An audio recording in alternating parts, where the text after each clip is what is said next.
Queen Lyara of the Zifari Dominion had ruled for decades with grace and intellect.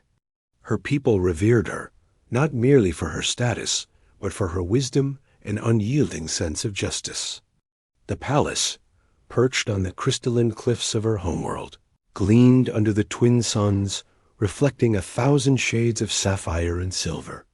Lyra's life had been one of meticulous planning. Alliances were forged, enemies subdued, and peace maintained through sheer cunning. Yet, in matters of the heart, she found herself strangely uncertain when news arrived that a human emissary would come to her world to discuss trade and cultural exchange. Lyra was intrigued. Humans were rare visitors to the outer reaches of the galaxy, and tales of their resilience and unpredictability had reached even her ears. Yet she expected little beyond diplomacy. That expectation was shattered the moment she met him. His name was Kale. By appearance, he was unassuming tall but lean, with hands calloused from work and a gaze steady and calm.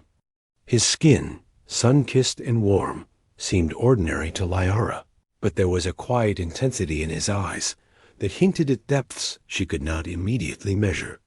He spoke with respect, never arrogance, and carried himself with an ease that belied strength. Lyra's advisors had cautioned her. He is a human. They are clever, yes, but hardly warriors, one had said. Treat him with courtesy, but do not be deceived. Lyra smiled politely. I do not intend to be deceived. I simply wish to see what he offers with his own presence, not with rumors. Over weeks, Kale demonstrated a mix of humility and surprising insight. He grasped the nuances of Zifari culture faster than most diplomats, offered solutions that balanced pragmatism with empathy, and possessed an uncanny ability to navigate challenges that even seasoned council members struggled to solve. Lyra found herself intrigued, not just by his intellect, but by the subtle ways. He challenged her assumptions. It was during a ceremonial banquet that the unexpected occurred. The palace hall shimmered with iridescent lights, reflecting off the polished floors and crystal pillars.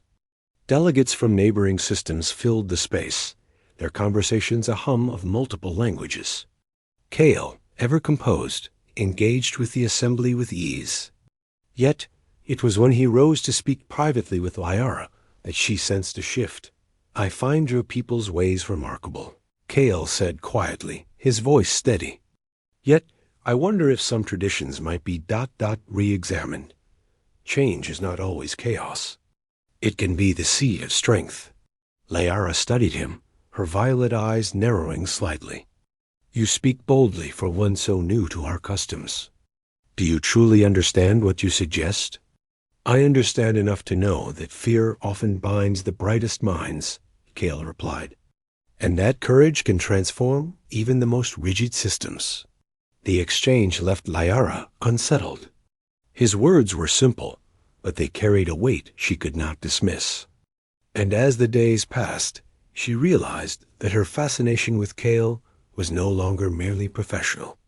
There was a spark of curiosity, a warmth she had not felt in decades. Months later, the unthinkable happened.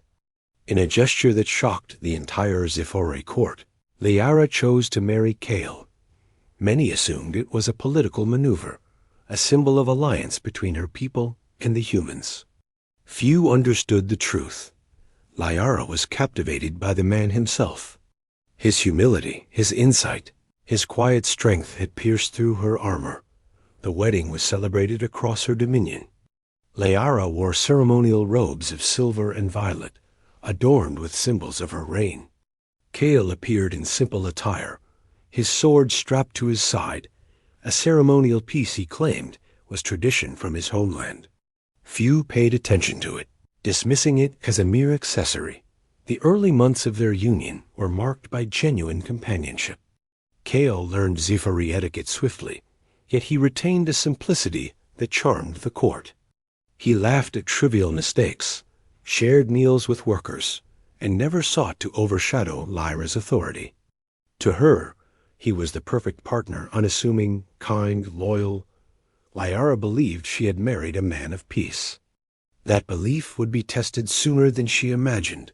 It began with reports of raiders attacking outlying colonies on the edge of the Zifari Dominion. Word came from scouts, heavily armed, swift, and ruthless.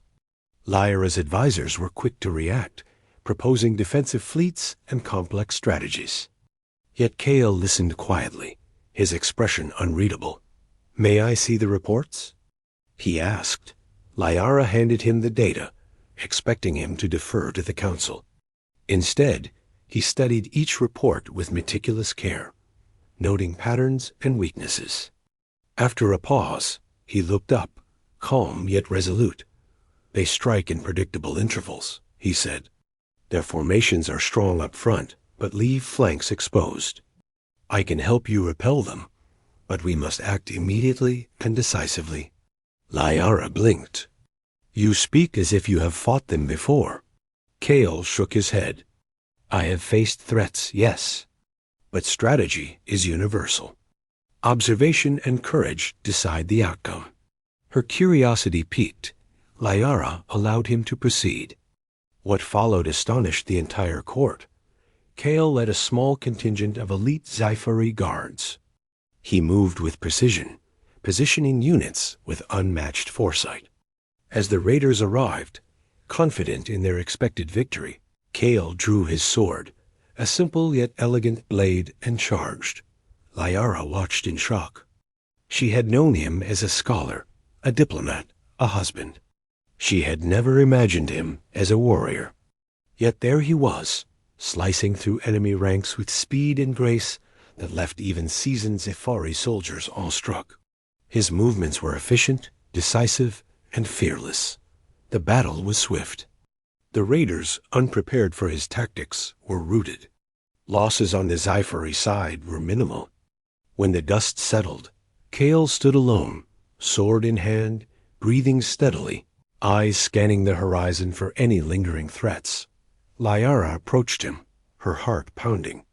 "Kale, I did not know you possessed such skill." He turned, sheathing his sword with a deliberate calm.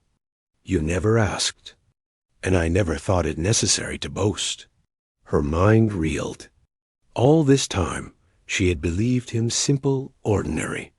Yet here was a man capable of feats that rivaled the finest warriors in her dominion. She realized, with a mix of awe and humility, that she had underestimated the very man she had chosen to share her life with. Over the following months, Kale became an indispensable figure in the Zifari military. He trained soldiers, advised on strategy, and led campaigns with remarkable success. Yet for all his prowess, he remained the same man she had married, kind, thoughtful, and quietly heroic. He never sought glory for himself, only victory for the people and protection for those who could not defend themselves. Lyara observed him often, marveling at the contrast. To the court, he was a formidable commander. To her, he was the man who listened to her thoughts, who understood her fears, who respected her authority while quietly reminding her of her humanity. She realized that his true strength lay not just in his skill with the sword, but in his character, the courage to act, the wisdom to know when, and the humility to remain grounded. Their relationship deepened, built not on ceremony or obligation, but on mutual respect and admiration. Kale never sought to overshadow her reign. Instead, he complemented it, challenging her when necessary and supporting her decisions with unwavering loyalty. Lyara found herself inspired by him, not merely as a queen, but as a human being capable of extraordinary deeds. It was during a campaign to secure a distant colony that Lyara truly understood the extent of Kale's impact. The colony was under siege, with raiders threatening to annihilate the settlement. Lyara had expected a prolonged battle, but Kale, with minimal forces, orchestrated a plan that outmaneuvered the attackers entirely. His strategy was bold, seemingly reckless, yet it succeeded flawlessly. When the dust cleared, Lyara stood beside him, watching the raiders retreat into the void of space. She felt a surge of admiration and gratitude. "You make the impossible look simple," she said quietly. Cale glanced at her, his eyes reflecting the twin suns of their homeworld. "Nothing is impossible if we understand our strengths and act with purpose," he replied. That night, as they returned to the palace, Lyra reflected on the journey that had brought them together. She had believed she married a simple man, a human of unremarkable skill. Yet Cale had revealed the truth. Humans were unpredictable, capable of courage and ingenuity that surpassed expectation. He embodied the spirit of resilience, the very essence of humanity that her people had always admired but never fully understood. Lyra realized that her perception had been limited by assumption. She had judged him by appearances, by what seemed ordinary, and had missed the extraordinary within. Cale's actions had shattered her assumptions, not only of him but of humanity itself. She understood now that strength was not always visible, that greatness often came wrapped in simplicity, and that the heart of a warrior could reside in the most unassuming form in the years that followed. Cale's influence reshaped the Sci-Fi dominion. Under his guidance, the military became more agile, more adaptable, and more compassionate. Lyra, strengthened by his presence, ruled with renewed confidence and vision. Together, they faced threats that once seemed insurmountable, forging alliances and protecting their people with unparalleled wisdom and courage. And through it all, Lyra never forgot the lesson Cale had taught her: never judge a man by the surface. For true strength lies beneath, in the heart and the mind, in the courage to act when it matters most. When she looked at him now, sword sheathed,